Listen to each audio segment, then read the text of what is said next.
Welcome in to Duval Daily presented by GenJag.com. I'm Jordan Lugo. Thanks for tuning in. Today we are looking at how your Jacksonville Jaguars can win the AFC South in 2022. Please like and subscribe if you have not already. We really appreciate your support, Duval. You can follow me at Jordan DeLugo on Twitter, Generation Jaguar at Generation Jag. Quick reminder, we've got the Jags varsity tee in a teal colorway for the first time. It's available for pre-order only at genjag.com through Tuesday, July 19th. So how can the Jacksonville Jaguars return to the top of the mountain in the AFC South, reclaim their title as kings in the South? I'll preface this by saying I'm not predicting the Jaguars to win the AFC South in 2022. But I don't think it's outside of the realm of possibilities. I think the Titans and Colts are pretty good, and the Texans have owned the Jaguars over the last half decade, but it's not like this is a murderer's row type of division. There is a path for the Jaguars to get back on top for the first time since 2017. And it starts with stopping the run. This may seem simple, maybe obvious, but it cannot be overstated within the AFC South. And I know it's kind of odd to say it here in the modern NFL game that's defined by quarterbacks putting up huge numbers and the passing game.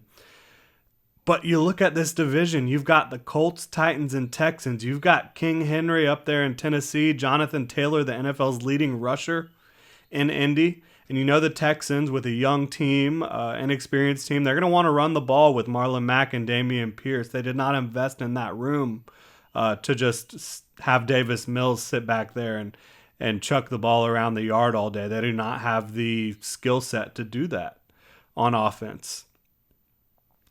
So you're going to have to stop the run. And I think if you do, specifically against the top teams in the division, Indianapolis and Tennessee, they're going to have a hard time producing offense. I don't think either of those offenses are built to withstand not being able to run the ball. They're going to be predicated on running it with Derrick Henry and Jonathan Taylor. And if you can shut that down, which the Jaguars did in Week 18 of the 2021 NFL season against the Colts, and you saw the results there, big W for the Jags, keeping the Colts out of the playoffs.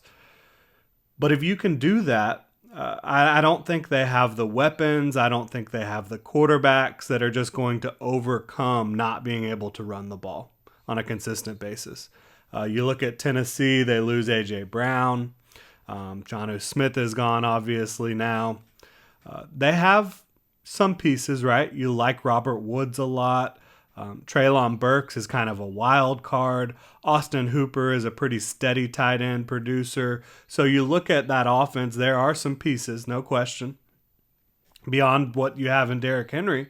But I don't think their offensive line, I don't think their quarterback, and I don't think their receiving game is going to be able to overcome not being able to run the ball. Same thing with the Colts. I think they have a little bit better overall group, probably. When you look at Michael Pittman's ascension, I think that you've also got Alec Pierce, who they brought in. You've still got some of your speedier guys. Naheem Hines is a big factor out of the backfield. I think they have a better offensive line than the Titans, and I think Matt Ryan, if you're just forcing one of these quarterbacks between Matt Ryan and Ryan Tannehill to just sit back there and throw it all over the yard, I think you're going to feel more comfortable with Matt Ryan doing that and doing it behind that offensive line than you would with Ryan Tannehill. And the reason that I think I start off with this point, not only because it's massively important, it cannot be overstated, but I believe the Jaguars are built to stop the run. When you look at their front with the big boys on the line in the middle, Foley Fatukasi, Malcolm Brown, Devon Hamilton. Then you've got Josh Allen and Trayvon Walker on the edge. They're both really good run defenders on the edge. Then you've got tackling machines with great instincts and efficient tacklers in Devin Lloyd, Foye Oluokun, even Chad Muma if he comes into the game at linebacker. You saw it last year with Tyson Campbell and Shaquille Griffin. They are not afraid to get their paws dirty. They're willing to get in there and get after these running backs. And then also Rayshawn Jenkins, he's a quality tackler, I believe, and Andre Sisco is as well at safety. So when you look all around the Jaguars defense, there are guys, on the back end and the secondary that are willing to get physical. And then your guys up front, again, Foley, Malcolm, Roy Robertson, Harris even. And then, of course, Josh Allen and Trayvon Walker.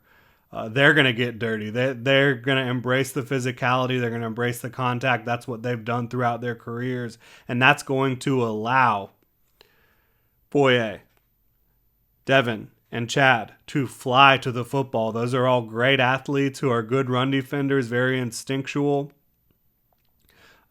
So I think the pieces are there on paper to stop the run. I think with the scheme that you're going to have in here, the multi-front, big gap eaters up front with, again, Foley, Fatukasi, and Malcolm Brown, I think that they are built to stop the run on paper, but you still got to go out and do it. Mike Caldwell's got to call the right game plan, install the right plays, and just he's got to manage the game and know when to pull which cards. But stopping the run is going to be huge. If you can do it in this division, you've got a shot. Another completely obvious one, but turnovers. I mean, the Jaguars could not force any turnovers in 2021, and they were giving away like candy on Halloween. 9 turnovers forced by the Jaguars in 2021 to 29 giveaways.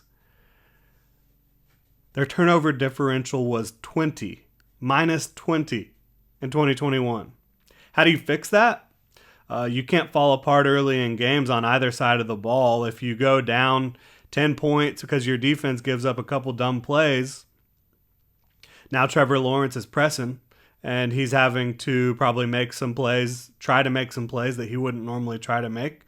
And same thing, if your offense is just completely stagnant and not getting anything done and your defense is playing well, they're still going to have a hard time forcing turnovers because it's hard to get aggressive defensively if you do not have a at least manageable game script. Both of the sides of the ball for the Jaguars and even special teams, they're going to have to play complementary football. They did not do that very often at all in 2021. Could probably count it on 3 fingers how many times the Jaguars were playing complementary football for a full game in 2021, maybe even less. Trevor isn't swimming in the deep end again, right? You've got a coherent offensive plan, I believe, with Doug Peterson and company. You've got that West Coast little timing-based offense where you also add in a ton of play action, RPO, read option, inside zone, outside zone, wide zone. I think you're going to see all that stuff. I think you're going to see the screens. I think you're going to see the slants, the quick game that kind of the West Coast is built off of. The pre-snap movement will be there, which will help Trevor Lawrence. He did not have that last year. I think that it'll just be much more coherent. Like, you're going to have answers if you see man. You're going to have answers if you see zone. But the bottom line is the offense needs to work better around Trevor for him to have a shot at really flipping the script on that touchdown to interception ratio. And then defensively, having Andre Sisco on the field, having Foye Oluokun on the field, Devin Lloyd, these are players that have forced a ton of turnovers in their careers. Andre Sisco was the best ball hawk in the country at Syracuse. You saw that as soon as he got into the starting lineup last year after Dewey went down. Foye Oluokun has been a turnover machine, quite frankly, making big plays pretty consistently at the linebacker position, whether it be popping the ball out or picking passes off. And then Devin Lloyd, same exact thing. You see him do that consistently on tape at Utah. So I think you have some players that are going to help you force turnovers, but you've got to create pressure up front. And again, that goes back to the game script.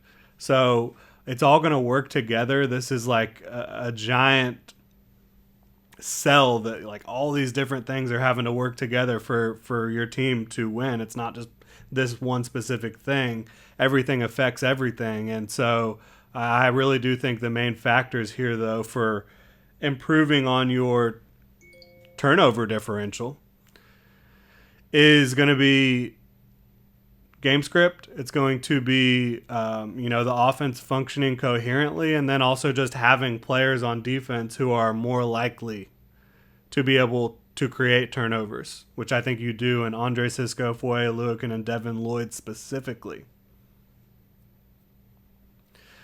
Colts are the favorites to win the AFC South. You play them twice in the first 6 weeks.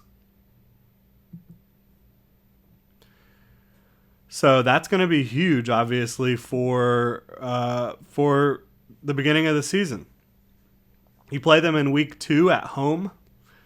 Jaguars have owned the Colts at home since 2014. They've won every home game against the Colts. You also have the Texans in week 5. So you've got 3 divisional games in the first 5 weeks. Or first 6 weeks, excuse me. You better win at least 2 of those games if you want to stay alive. Like I said, the Jaguars have owned the Colts at home, but the Colts are feeling a lot better about themselves this year. They've got Yannick Ngakoue and Stephon Gilmore added to that defense. And everyone perceives them to have a massive upgrade between Carson Wentz and Matt Ryan at quarterback.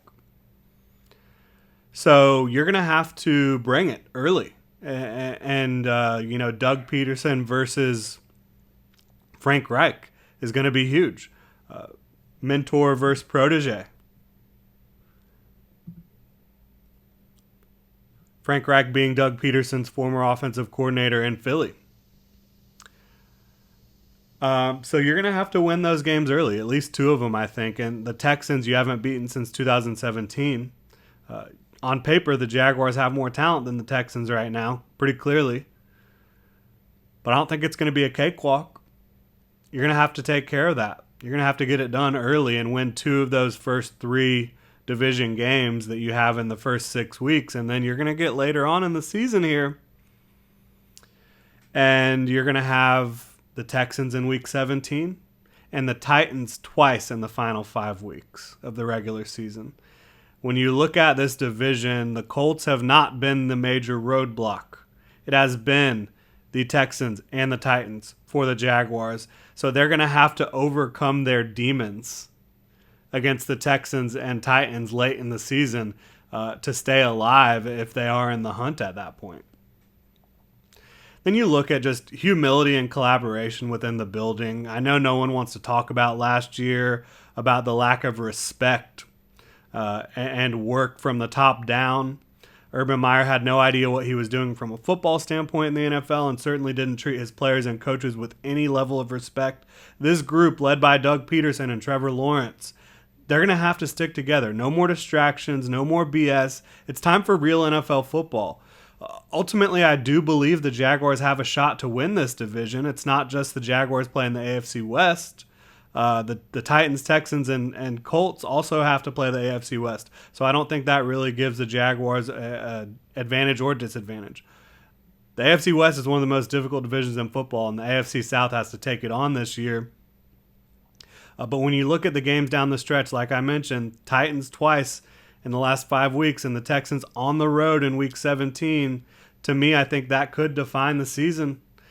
But this is not a record prediction show or anything like that. I'm not going to get into that. I'm simply illustrating the path to being the best team in this division for the Jaguars. And it starts, again, oddly enough, with stopping the run, stopping Derrick Henry, stopping Jonathan Taylor, forcing the Colts and Titans, and even the Texans for that matter, to become one-dimensional on offense. If you can do that, now you can start pinning your ears back. You can start going for more turnovers. You can feel good about where you're at.